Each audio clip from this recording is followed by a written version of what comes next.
नमो हरियंतारो नमो सिद्धारणं नमो ऐर्यारं नमो वज्रायारं नमो लोहे सवैसारं।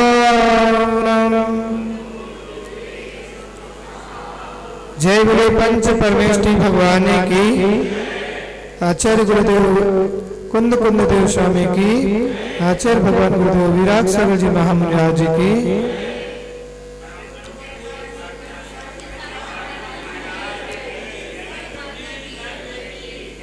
यहाँ पर कल बताया जा रहा था कि सम्यक दृष्टि कौन है। आचार्य भगवान वेण सार में कुंद देव स्वामी। आवाज सब नहीं आ रही।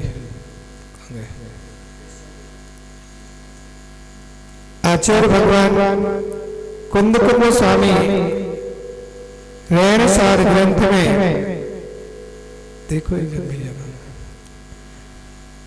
वेण सार जैसे ग्रंथ में जो वर्णन कर रहे हैं गाथा नंबर 5 में, और यहाँ पर सम्यक दर्शन का सम्यक दृष्टि जीव कौन है उसकी भाषा बोलते हुए उसके लक्षण बताते हुए कि सम्यक दृष्टि जीव जो होता है वह सम्यक दृष्टि जीव इन गुणों से संपन्न होता है। तो कल गाथा यहाँ पढ़ ली थी और गाथा में कल बताया गया था कि सम्यक दृष्टि जो जीव है वो 7 भयों से 7 व्यसनों से 25 मल दोषों से रहित होकर के संसार शरीर भोगों से विरक्त होता है। 8 गुणों से परिपूर्ण ऐसे पंच परमेष्ठी गुणों का भक्त होता है।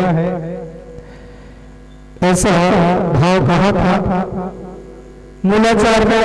गाथा में भी इस प्रकार का आचार्य भगवान कह रहे थे। आवाज से करो। यह परलोयक्तम अगुप्ति मरणम च वरेण किम भया। गाथा 53 में मूलाचार में कहा है यह लोक भय परलोक भय अस्मात् अगुप्ति मरण भय वेदना भय अस्मात् इस 7 भय है। 7 प्रकार के भय सम्यक दृष्टि जीव 7 भय से रहित होता है। कितने भय? 7 प्रकार के भय होते हैं। उन 7 प्रकार के भयों से सम्यक दृष्टि कि यह लोक इस लोक का भय नहीं होता है कि इस लोक में मुझे क्या होगा, मैं कहाँ जाऊंगा, मेरा क्या होगा। परलोक का भय, परलोक में मेरा कुमरण ना हो जाए, मैं कहीं दुर्गति में ना चला जाऊं, इस प्रकार का भय नहीं होता है। वेदना का, किसी प्रकार की वेदना का भय सम्यक दृष्टि के लक्षण बोल रहे कि सम्यक दृष्टि के अंदर इस 7 भय से रहित होता है। और मैंने कल बताया था कि आज का व्यक्ति, आज का इंसान यदि मंदिर आ भी रहा है तो वो 4 कारण से आ रहा है। आशा, भय, लोभ। आशा के बस होकर के आ रहा है, इसलिए कोई आशा लिए हुए है कि हम मंदिर जाएंगे ऐसा हो जाएगा, काम हमारा वैसा हो जाएगा। कोई स्नेह के बस होकर के आ रहा है कि एक दूसरे का कभी स्नेह है, मित्र का, भाई का, कभी समाज का स्नेह के बस, लोभ के बस। कोई ना कोई लोभ है कि हमें कुछ ना कुछ वहां जाकर के प्राप्त, या भय है, इस प्रकार का भय है कि हम मंदिर नहीं जाएंगे तो पता नहीं हमारा कुछ हो ना जाए। तो आज के इंसान में इस प्रकार की यदि है तो वो सम्यक दृष्टि नहीं, वह कोई ना कोई कारण से लेकर के आ रहा है। और विधान है, अनुष्ठान है, कोई भी कार्य है, अधिकांश लोग तो इन्हीं कारणों से ही ज्यादा करते। उन्होंने कहा अभिषेक करया, शांति धारा करा लो, क्यों? स्वास्थ्य लाभ ठीक हो जाएगा।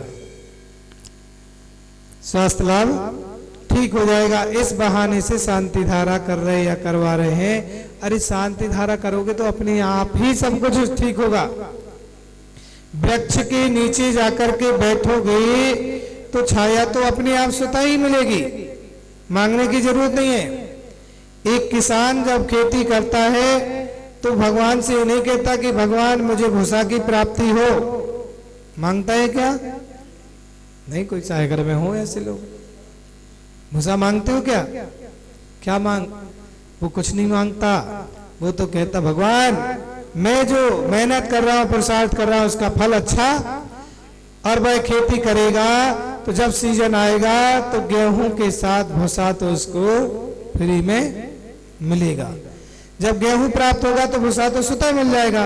ऐसे ही बोल रहे हैं कि जब भगवान की भक्ति करेगा, जब जिनेंद्र भगवान की आराधना करेगा तो उसके पाप तो स्वतः ही क्षय को प्राप्त, मूल्य की जरूरत नहीं। सम्यक दृष्टि, किसी प्रकार का भय नहीं रखता। यही कारण है कि शमशान में भी जाकर के वह सामायिक करने बैठ गए मुनिराज, फिर भी किसी प्रकार का भय नहीं, डर नहीं है।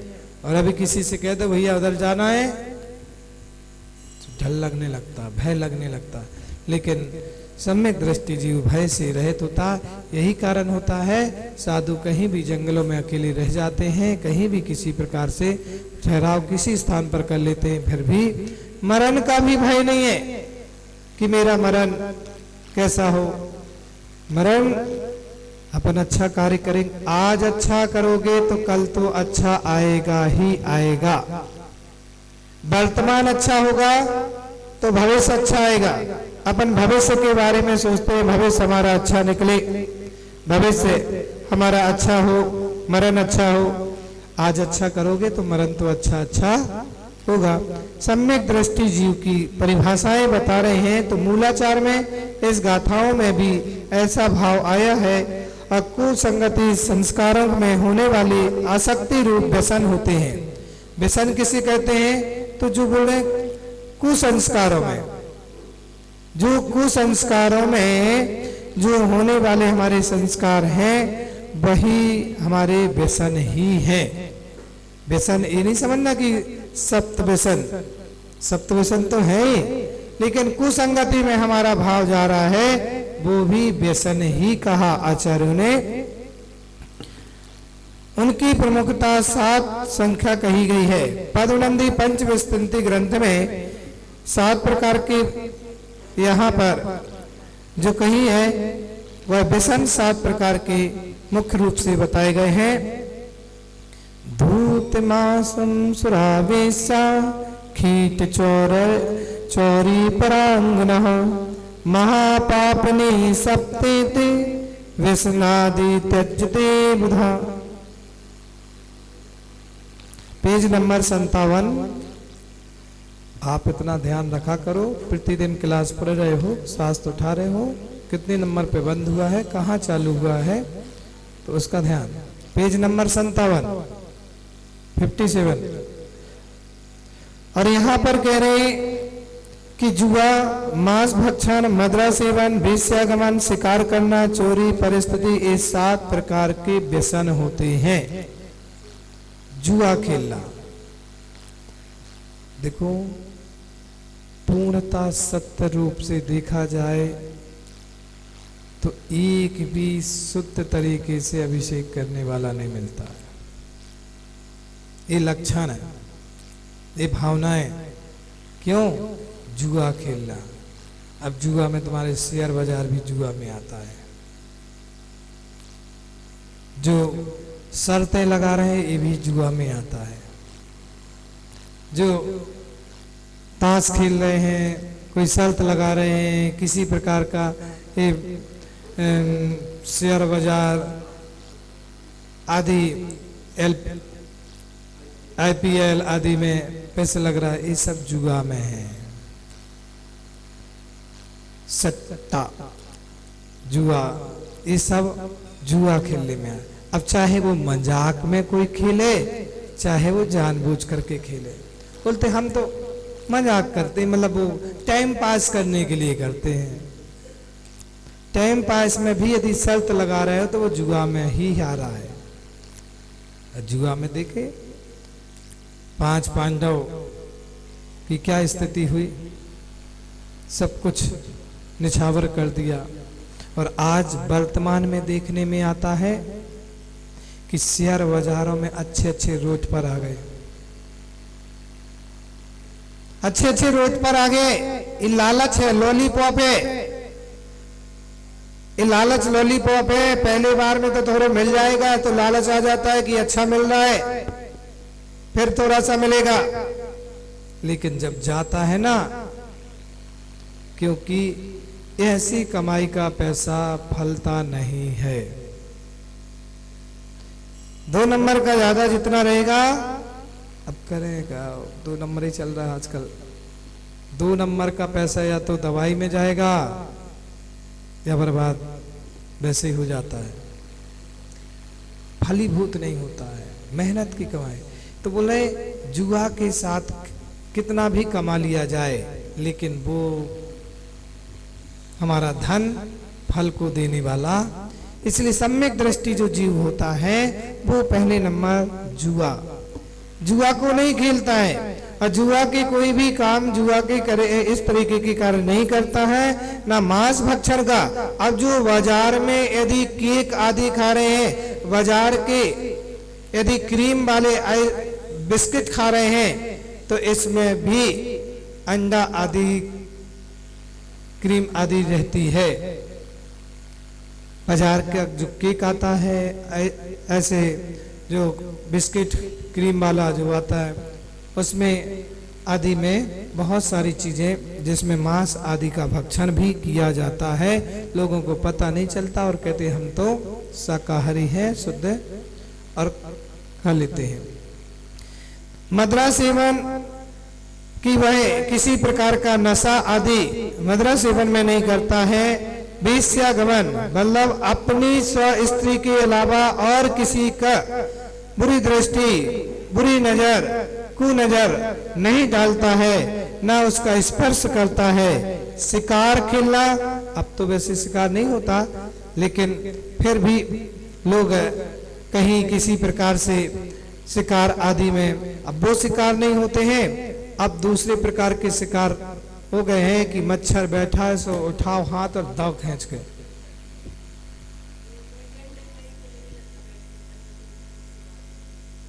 बैडमिंटन को तो नहीं पता, मुझे हाथ का पता है।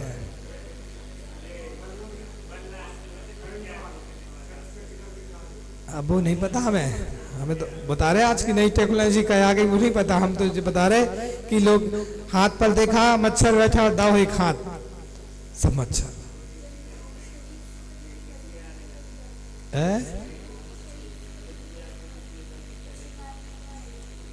हाँ, जो भी अनेक प्रकार के जैसे कि चमड़ा की वस्तुओं का स्पर्श करना, उसको अपनी शरीर पर ग्रहण करना, जैसे कोई जीवों की खाल को निकाल करके और वो उसको स्पर्श अपने शरीर से कर रहे हैं, तो वो भी तो किसी ने मारा, उसको शिकारी तो हुआ और आप उसको ग्रहण कर रहे हैं। इसलिए चमड़े आदि की वस्तु का भी त्याग करता है। और पर स्त्री सेवन का ऐसे 7 प्रकार के जो व्यसन होते हैं, ये तो सामान्य श्रावक भी नहीं करता है। फिर तो सम्यक दृष्टि की बात चल रही है, सम्यक दृष्टि के अंदर तो ये सब, और ये संस्कार 8 साल की आयु में ही कर दिए जाते हैं। संस्कार जो होते हैं वो संस्कारों के भेदों में 57 प्रकार के संस्कार भी आए हैं, और मुख्यतः से 4 प्रकार के संस्कार तो कराना ही कराना चाहिए। लेकिन आज अपन संस्कारों की पद्धतियां भूल गए, संस्कारों की परंपराएं भूल गए। यही कारण है कि संस्कार भूल गए तो अब जो आने वाली संतान है वो संतान अब कुमार्ग में जा रही है। पहले गर्भ अवस्था में भी माँ वह अपने गुरु महाराजों के पास, पंडित जी लोगों के पास जाकर के संस्कार कराते थे। उसके भी संस्कार अलग अलग हैं। तीसरे महीने का, 5वें महीने का, 7वें महीने का, 9वें महीने के संस्कार अलग, वो संस्कार कराते थे। और उसके बाद 46 दिन का जब बच्चा 45 दिन का हो जाता था जन्म के बाद, तो 46वें दिन मंदिर में दर्शन कराने के लिए गुरु के पास लाते थे और ढोल बाजे के साथ, उत्सव के साथ पहले दर्शन। क्यों लाते थे 46 दिन बाद? 46वें दिन क्यों लाते हैं मंदिर? कि पहले भी तो ला सकते थे। माओ बताओ। 45 दिन का सूतक माँ का, और शुद्धि का भी, सूतक का भी, और 46वें दिन बालक को मंदिर में लाते हैं, पहले दर्शन कराते हैं अरहंत भगवान के, क्योंकि 46 मूल गुण के धारी होते हैं। तो इसलिए लाते कि हे भगवान, हमारे बालक के अंदर भी ऐसे ही गुण आ जाए जो आपके अंदर विद्वान हैं, वो हमारे इस बालक के अंदर भी। इसलिए पहला दर्शन 46वें दिन कराते हैं। और 46 मूल गुणों के धारी अनंत भगवानों के की उन जैसा हमारा तो पहला दर्शन संस्कार, उस समय संस्कार करते हैं, दर्शन अकेले नहीं। मुनिराज रहते हैं तो पूरे संस्कार बच्चे की करते हैं, पहले संस्कार। अब लोग कराते नहीं है, भूल गए, बस आए दर्शन कराओ चल दिए। संस्कार कराना चाहिए 46 दिन में गुरु महाराज जहां हैं। फिर उसके बाद जब 8 साल का बालक हो जाता है, 8वां साल की पूरी आयु करता है, तो अपना अभिषेक का अधिकारी होता है, तो सबसे पहले संस्कार कराते हैं। संस्कार करता है उपनयन संस्कार, और वह संस्कार करा करके उस बालक को आहार का एवं अभिषेक पूजन करने का अधिकारी, उसको अधिकार मिल जाता है। और फिर उसके बाद चौथा संस्कार है दीक्षा संस्कार। वो कठिन है वो संस्कार कराना, लेकिन यहां तक के संस्कार तो आपके हाथ में है।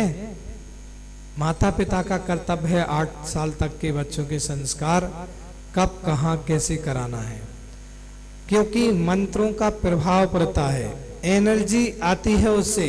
और जब हम कराते हैं तो उसके अंदर वैसे ही, और यदि संस्कार नहीं कराते हैं तो वो उसके भाव कुसंस्कार की ओर प्रारंभ हो जाते हैं। इसलिए आचार्यों ने कहा है कि ये संस्कार 8 वर्ष में ही हो जाते हैं।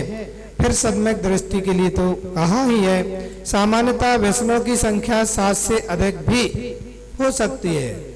अभी तो एक प्रॉपर संख्या बता दी कि 7 मूल हैं, अब इसके आगे और भी संख्याएं वह सप्तव्यसनों की होती है। पदोनंदी पंचव्यसंति ग्रंथ में ऐसा आचार्य भगवान ने कहा भी है, ना परयंतीं भवन्ति व्यसना परायति प्रभूतानि तावत् सत्यपथ प्रवर्तः क्षुद्र बुद्धिनाथम्।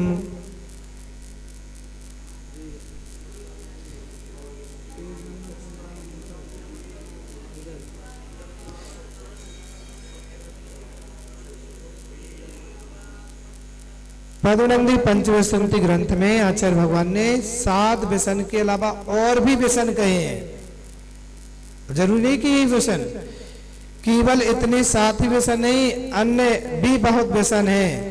अल्पमति पुरुष की सन्मार्ग को छोड़कर उन्मार्ग की जाने वाली जो प्रवृत्तियां हैं, वे सब व्यसन में ही आती हैं।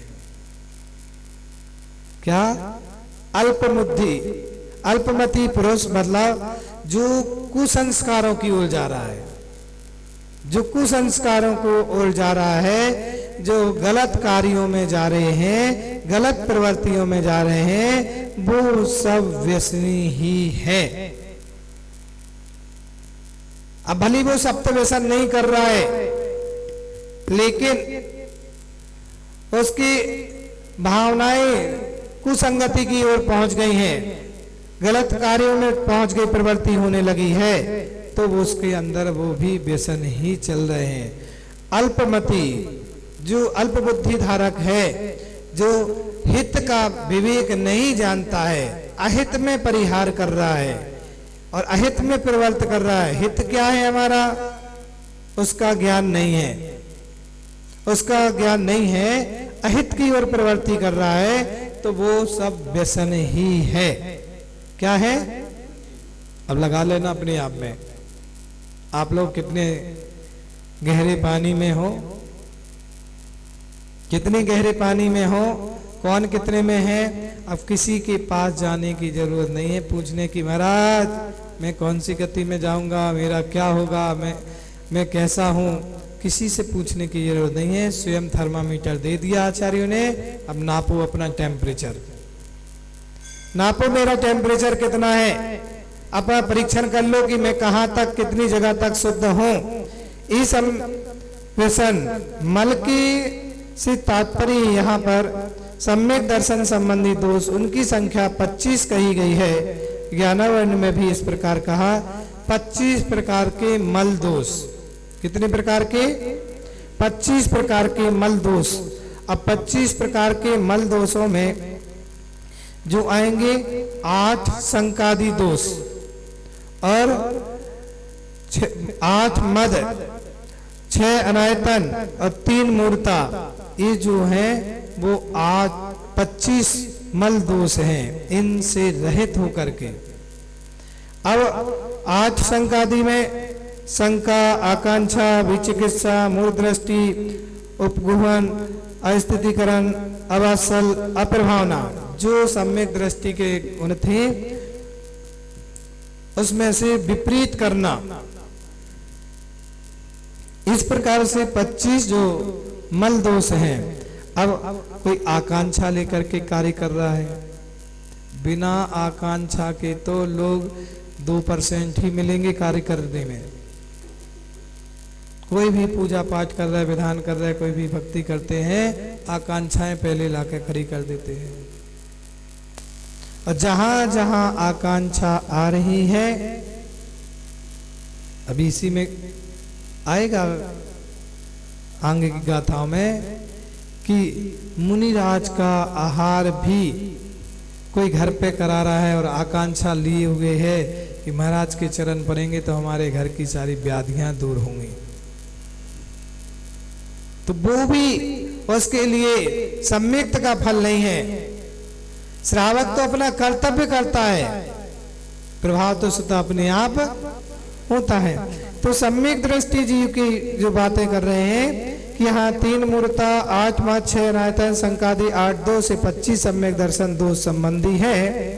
इनमें 3 प्रकार की मूर्ताएं, देव मूर्ता, लोक मूर्ता और समय सिद्धांत संबंधी मूर्ता। देव मूर्ता, लोक मूर्ता और पाखंड मूर्ता। अब सबसे बड़ी बात तो आज के समय में यही चीजें फंस गई, देव मूर्ता।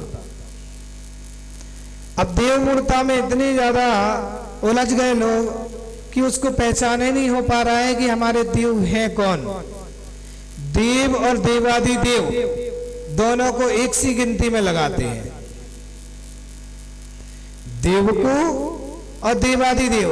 अब जा परिचय कर ही नहीं पाए हैं कि ये देव है कि ये देवादि देव है। देवादि देव अलग है और देव अलग है। देव स्वर्ग के हैं, स्वर्ग के जितने भी देवतागण हैं वो देवता कोई पूजा के अधिकारी नहीं है, पूजा के अधिकारी नहीं है। सम्मान के पात्र तो हैं लेकिन पूजा के अधिकारी नहीं है। और देवादिदेव, देवादिदेव कौन है? अरहंत भगवान, वो पूजा के योग्य है। तो बोले देव मूर्ता। देव मूर्ता में आप देखते हैं कैसी कैसी लोगों की मूर्ताएं, एक बार कैसे लोग मूर्ताओं में फंसते हैं। एक बार एक राजा ने सम्मेलन कराया सभी राजाओं को, और पूरे देश से राजाओं को बुलाया और एक अधिवेशन हो रहा था। तो उसके महल में एक देश का राजा गया रथ पर बैठ करके, जैसे ही थोड़ी सी आवाज करो, थोड़ी सी राजा के राज दरबार के सामने जैसे उसका रथ पहुंचा, रथ पर से जैसे ही उतरा तो राजा ने सिर्फ बाहर की विभूति को देख रहा था कि इसके महल कितना सुंदर है, यहाँ की कितनी सुंदर व्यवस्था है, और जैसे ऊपर देख रहा था नीचे नहीं देखा, उसका पैर एक गंदगी में पड़ गया। गंदगी में पैर पड़ा, उसके मंत्री ने देख लिया कि राजन आपका पैर गंदगी पर पड़ गया है, और यदि ऐसी गंदगी में जूते पहन करके आप यदि राजमहल में अंदर जाएंगे तो लोग क्या कहेंगे, बड़े बड़े राजा आ रहे हैं, महाराजा बाहर के आए, लोग क्या कहेंगे, कितना गंदा राजा, गंदगी लगा करके आया। तो राजन कहता अब मैं क्या करूं? बोलते राजन भला इसमें है कि आप जूतों का त्याग कर दो, नंगे पैर ही अपन महल में जाइए, तो आपकी और प्रसिद्धि होगी कि एक ऐसा राजा भी है जूते चप्पल भी नहीं पहनता। ठीक मान ली मंत्री की, क्योंकि मंत्रियों की राजा बहुत मानते थे, और मंत्री भी होते थे जो चतुर और हर चीज से ज्ञानी होते थे, सलाह देते थे। तो मंत्री की सलाह मान ली, और जैसी सलाह मानी, अब मंत्री बोलता है राजन आप जाइए महल के अंदर, मैं भी आता हूं। अब मंत्री ने देखा कि यार राजा की जूतियां यदि हम उठाएंगे तो यहाँ इतनी सारी पब्लिक खड़ी है, लोग क्या कहेंगे, कैसा चापलूस आदमी बताओ जूतियों को छू रहा। आओ मंत्री ने अपना, मंत्री तो मंत्री होते हैं, ज्ञानी लोग होते हैं, उन्हीं को बनाते हैं मंत्री। अब उन्होंने अपना दिमाग लगाया क्या किया जाए, तो जो भेंट राजा के लिए सामग्री ले जा रहे थे वो टुकनिया उठाई और रथ के ऊपर खड़ा हो गया, और वहीं से वह फूल डालना ऊपर उन चप्पलों के ऊपर कर देता है। सारे लोगों ने देखा कि फलाने देश के राजा का मंत्री यहाँ फूल डाल रहा है, आकर के पूछते हैं राजा मंत्री ये क्या कर रहे हो? बोलते तुमको पता नहीं भैया, इस महल के कुल देवता का वास यहाँ पर है, इसलिए उनकी पूजा कर रहे हैं। क्या कर रहे हैं? कुल देवता की। अच्छा, लोग अपनी अपनी टुकनियां ले आए, अपने अपने फूल ले आए, सुला करके स्वाहा स्वाहा, कोई अगरबत्ती ले आओ सो ठोक दो, कोई ने श्रीफल ठोक दिया, और धीरे धीरे करते करते करते एक वो मरिया बन गई और एक वो मंदिर का रूप बन गया, और खूब भीड़ लगने लगी, लोग रोज जाने लगे। एक दिन राजन बहुत समय व्यतीत हो गया, मंत्री से कहता मंत्री ये बताओ अपन फलाने राजन के उसमें सम्मेलन में गए थे, वहां मेरी जूतियां टूट गई, उस समय गंदगी में पड़ गई थी, वो जूतियां कहाँ हैं? बोलते क्यों राजा पुरानी बातों को याद करते हो? बोलते बताओ कहाँ है? बोले राजन अब मैं क्या बताऊं आपको, सच्चाई बताएंगे तो आप नाराज होंगे। बोलते नहीं बताओ क्या बात है, कहाँ है मेरी जूतियां? बोलते राजन उन जूतियों को तो आज पूज रही हैं, पूजा हो रही है, मंदिर बन गया। तो क्या कह रहे हो? हाँ जाकर के देखते हैं। तो कहने का मतलब इतने कि देव मूर्ता में और लोक मूर्ताओं में, लोग ऐसी मूर्ताओं में फंस जाते हैं, लोक मूर्ताओं में थोड़ा सा कुछ देखा।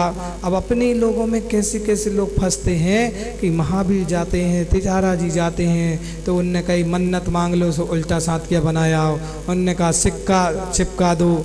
सो अब सोनागर में मैंने देखा एक और नई चीज़ कि एक पत्थर के ऊपर एक पत्थर, एक पत्थर के ऊपर एक पत्थर, एक पत्थर के ऊपर एक पत्थर रखे। मैंने पूछा ये क्या है? तो लोग बोलने लगे महाराज यहाँ मन्नत मांगते हैं और पत्थर के ऊपर पत्थर रख दो तो आपकी मन्नत पूरी होती है। मतलब अपने लोग जाकर के जो उल्टे काम करने लगे।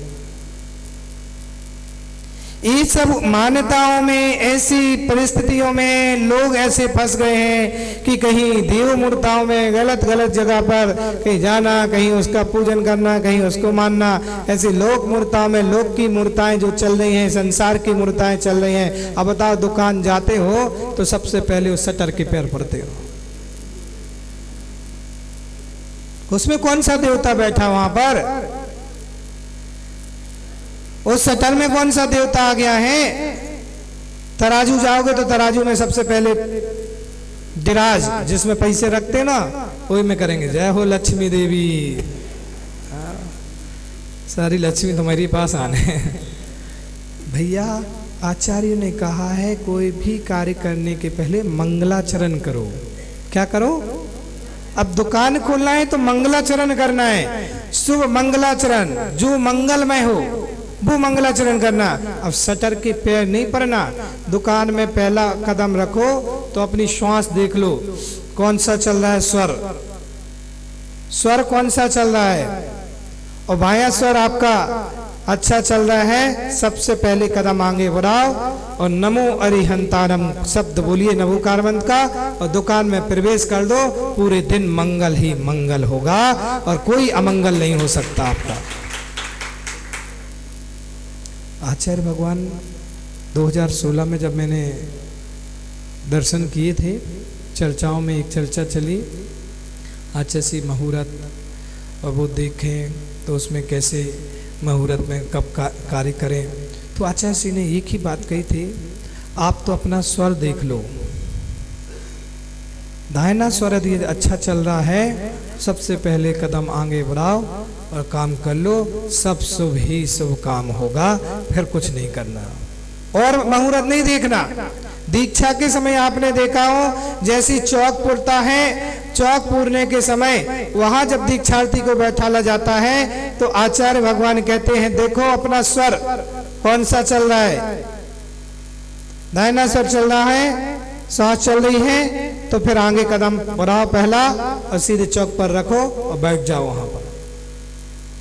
तो मंगलाचरण के लिए कहा है, दुकान में शटर के पैर पड़ने के लिए नहीं कहा।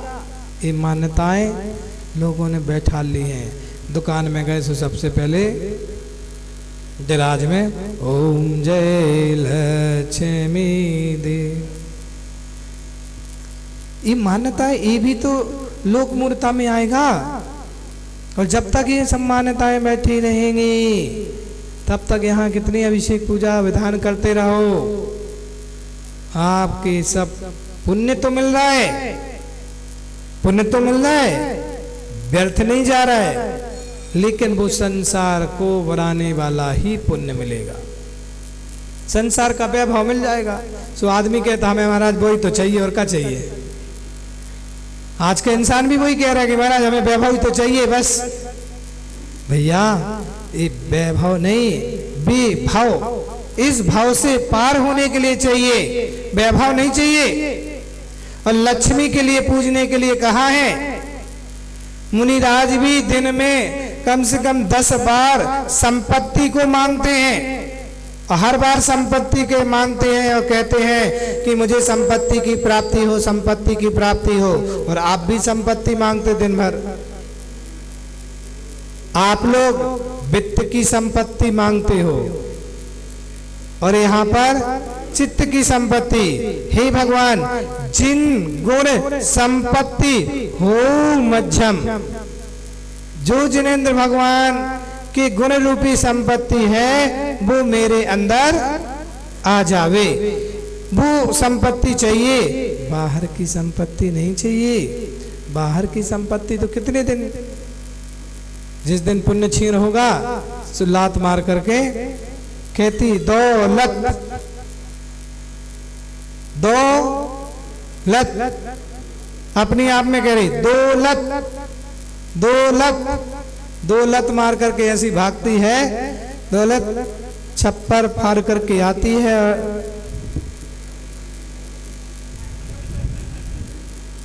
दौलत मार के जाती है, दो लाते मारा, पता ही नहीं चलता। भैया सम्यक दृष्टि, देव मूर्ता, जो भी जितने भी अन्य चल रहे हैं इन सब में अपनी भाव नहीं करता पूजा पाठ का, वह देव की पहचान करता है। देव कौन है? देव पहले दिन अपन ने बता दिया था, देव की परीक्षा में क्या है, देव कौन है? जो वीतरागी है, सर्वज्ञ है और हितोपदेशी है। बुद्ध वीर जिन हरि हर ब्रह्मा, या उसको साधीन कहो, भक्ति भाव से प्रेरित हो चित्त उसे। अभी 3 लक्षण हो, वीतरागी हो, सर्वज्ञ हो, तोपदेशी। अब चाहे वो बुद्ध हो, वीर हो, हरि हो, ब्रह्मा हो, विष्णु हो, कोई भी हो, मुझे उससे कोई मतलब नहीं। ये 3 लक्षण हो तो मेरा भक्ति भाव से उनके लिए। कैसे? जबरदस्ती नहीं कि महाराज ने कही थी भैया नमोस्तु कर लो। अब क्या करें, महाराज ने कही है तो करने पड़ रहा। महाराज ने कही थी कि अभिषेक कर लो, सब क्या करे। महाराज आ गए अपने थे। अब वो चौका में 10 लोग ने घेर लो तो सबके सामने कहने लगे महाराज त्याग करो, त्याग करो। नहीं करते तो भाई इंसल्ट हो जाती, चौका में से बाहर निकलते तो इंसल्ट हो जाती। तो जबरदस्ती में ले लाओ हमने नियम। कौन हमारे भाव थे, ऐसी जबरदस्ती के लिए नहीं कहा, भक्ति भाव से। कैसे? भक्ति भाव से प्रेरित होकर के चित्त। एक एक शब्द पकड़ो, बस आप तो पढ़ देते हो। जिसने राग दे से काम आते पता ही नहीं चलता, 5 मिनट में मेरी भावना बोल करके समाप्त हो जाती है। एक एक शब्द का अर्थ देखिए क्या कर, भक्ति भाव से प्रेरित होकर के। कैसी प्रेरित हो रहा है? भक्ति के भाव से। चित्त उसी में लीन रहो, मेरा चित्त हमेशा उसी में लीन है और कहीं लीन नहीं रहता है। दुकानदारी में, गृहस्थी में, फालतू की बातों में हमारा चित्त लीन नहीं रहता। हमारा चित्त कहाँ लीन रहता है? बोलना जोर से। इसलिए तो नहीं बोलते हो क्योंकि आपका रहते ही नहीं है, सो आप कहते महाराज आप ही बोलो, आप ही का चित्त रहते। हमारे तो जिसमें फंसे हैं सो वही की बात करेंगे। सही करेंगे?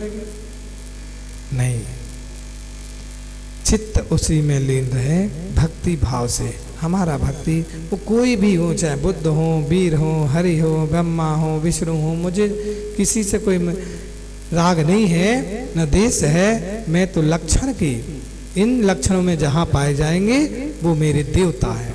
अब देवता की पहचान करें, देवता है कौन? अब ऐसा नहीं कि जहां गए सो वहीं चालू हो गए।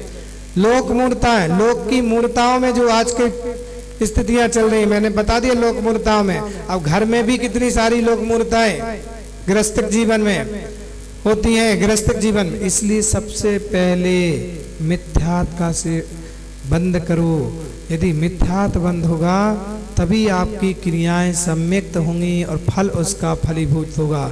क्योंकि कहा है कि 1000 बार भोग करने का,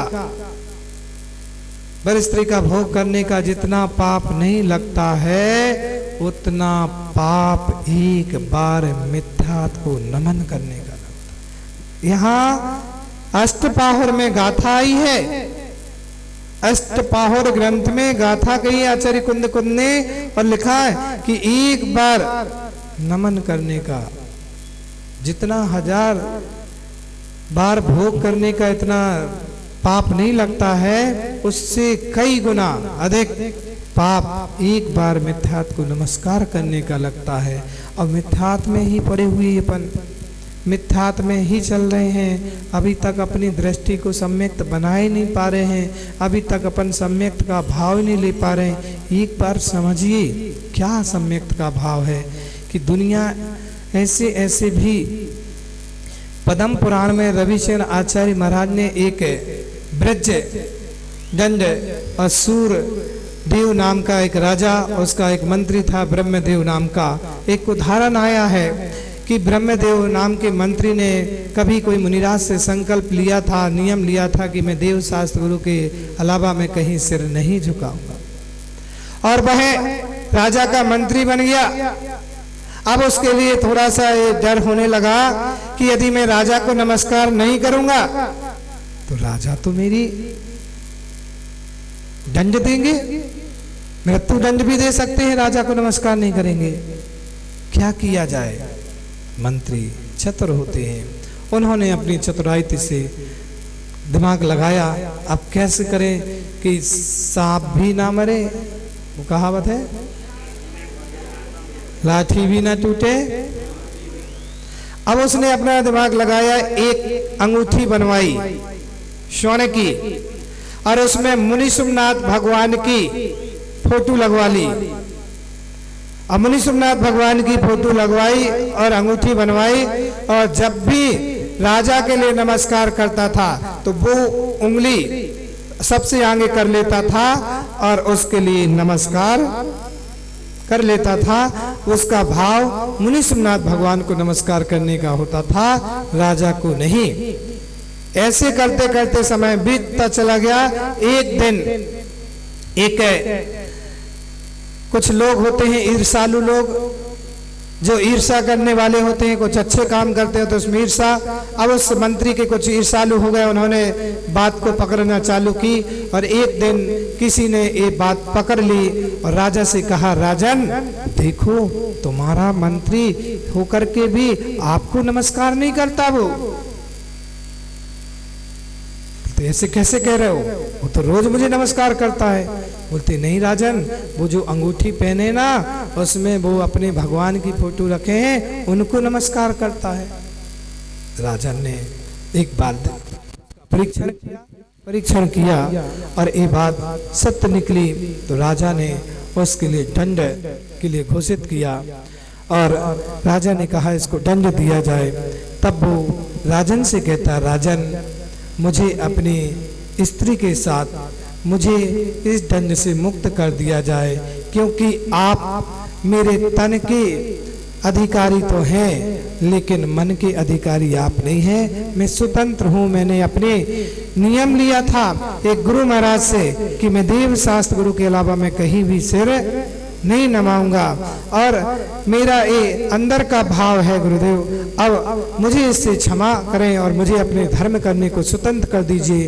तब राजा बड़ा प्रभावित हुआ और राजा ने उस मंत्री के लिए वह स्वतंत्र किया धर्म के लिए। कहने का भाव इतना है कि सम्यक दर्शन में जो दृढ़ होता है, सम्यक दृष्टि जो होता है, प्राण बलि दे दे, लेकिन वो कहावत है ना, प्राण जाए पर हमारा सिर, हमारा मस्तक नहीं झुकेगा, हमारे भले ही प्राण चले जाएं, लेकिन मेरी श्रद्धा देव शास्त्र गुरु पर है। अब किसी का अपमान नहीं करना, अभी और सुन लो, किसी का तिरस्कार नहीं करना, नंतर एक के राग में तुम दूसरे का तिरस्कार करने लगो। अपमान के लिए किसी के लिए नहीं, अनादर किसी का नहीं करना है, ना उनका अपमान करना, ना अनादर करना, ना तिरस्कार करना है, लेकिन सम्मान की दृष्टि से हम अपना अलग बात है। तो सम्यक दृष्टि के अंदर ये देव मूर्ता, लोक मूर्ता और पाखंड मूर्ता, ये जो मूर्ताएं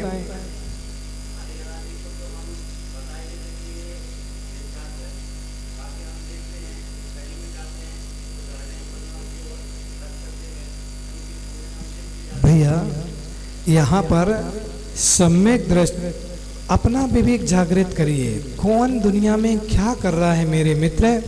हम दुनिया के चक्कर में रहेंगे मनोज भाई तो कुछ नहीं कर पाएंगे। हम परीक्षण करें, अपन स्वयं परीक्षण कर रहे हैं, अपन जान रहे हैं कि वो सम्यक दृष्टि है, तो सम्यक दृष्टि सम्मान का पात्र है, पूजा का अधिकारी नहीं है। उसका सम्मान तो दिए, सम्मान तो अपन ने ध्वजारोहण किया था तो भी अपन ने उनको सम्मान दिया, उनको लिए अपन ने आवाहन किया, बुलाया, लेकिन आप आइए धर्म की प्रभावना में सहयोगी होइए, आप धर्म की प्रभावना में सहयोगी, लेकिन अब अष्टद्रव्य से उनकी पूजा नहीं करेंगे हम। ये हमारा विवेक है।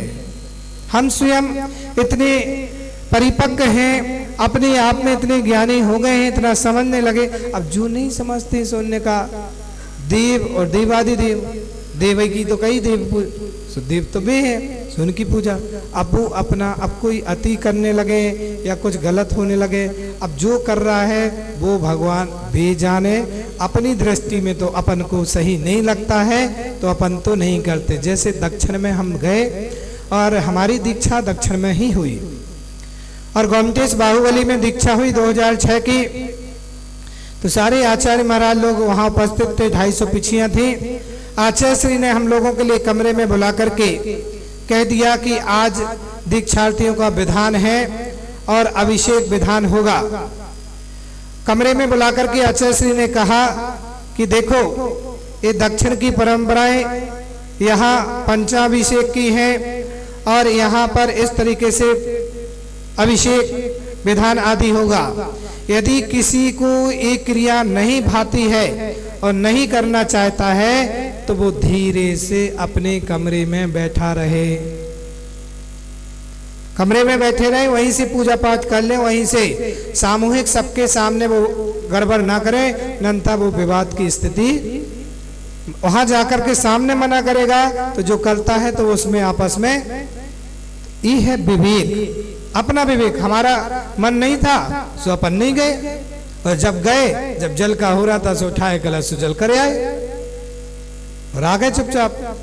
अपना भी काम हो जाए, कहीं स्थिति जहां चल रही उनको चलने दो, अपन को क्या, अपनी दृष्टि सुधारिए, अपन निज को सुधारने का प्रयास करें। हम दुनिया को सुधारेंगे तो कभी भी अपन ये दृष्टि डालें। सम्यक दृष्टि किसी कहते हैं, सम्यक का भाव किसी कहते हैं, इसको समझिए। अब ऐसी तुमने उन चीज को तो देख ली, अपने घर में तो देखो, जिनको तुम चादर चढ़ावे जा रहे उनको नहीं देख रहे अभी हैं? घर की देखो कितनी के मान्यताएं गलत गलत हो रही। तो भैया अपन अपनी दृष्टि में अपन सुधारे, अपन को ना उनकी पूजा करना है ना इनकी पूजा करना है। अपन को पूजा का अधिकारी नहीं है। पूजा का अधिकारी तो कौन है? जो वीतरागी हैं, सर्वज्ञ हैं, हितोपदेशी हैं, उनकी अष्ट द्रव्य से पूजा के, और मुनिराज में भी जो वीतरागी मुनि हैं उन्हीं की अष्ट द्रव्य की पूजा के हैं, और पूजा हमारे अधिकार नहीं है। इसलिए हमने भैया नमस्कार, अपना विवेक जागृत करिए, अपने विवेक से क्रिया करना है। तो यहाँ बोल रहे हैं कि इस प्रकार से देव मूर्ता, लोक मूर्ता, क्योंकि विषय तो बहुत सारी चीजों पर है और बोलने का विषय नहीं है, तो अपने स्व का विवेक का विषय है, क्योंकि इसमें कभी भी किसी का समाधान नहीं हो सकता है, कभी किसी का समाधान नहीं हो सकता है। क्योंकि हम जो कहेंगे, जो आपके मन में बैठा है, आप वह चीज करेंगे तो फिर आपके दिमाग में से वो चीज निकल नहीं सकती है, और फिर उल्टा दोषी महाराज को ही बताया जाएगा कि महाराज ही गलत। इसलिए ये तो बस इतना ऊपरी विवेक लगाओ, अपने विवेक से काम करो। आपको क्या विवेक अच्छा लगता है, क्या नहीं लगता है, क्या हमें हित है, क्या अहित है, ये हमारी बुद्धि का अच्छा स्वाध्याय करिए, ज्ञान अर्जन करिए, और फिर उसको जान करके अपना काम।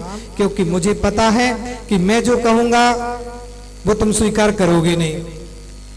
क्यों? आपके मन में जो बैठ गया है सो वो मानोगे नहीं, वो मानेंगे नहीं लोग। हठाकता एक ऐसी चीज है कि उसमें उसकी हठाकता नहीं जाती है, और सही समझने का प्रयास ही नहीं किया जाता है। बस उसके तो अपने दिमाग में बैठ गई कि ऐसा ही होना, तो वो गलत हो जाता है। इसलिए हमारे आचार्यों ने हम लोगों को यही समझा करके भेजा है कि बेटा न 13 में न 20 में, क्योंकि तुम्हारा धर्म न 13 का है न 20 का है, ये सब श्रावकों का काम है।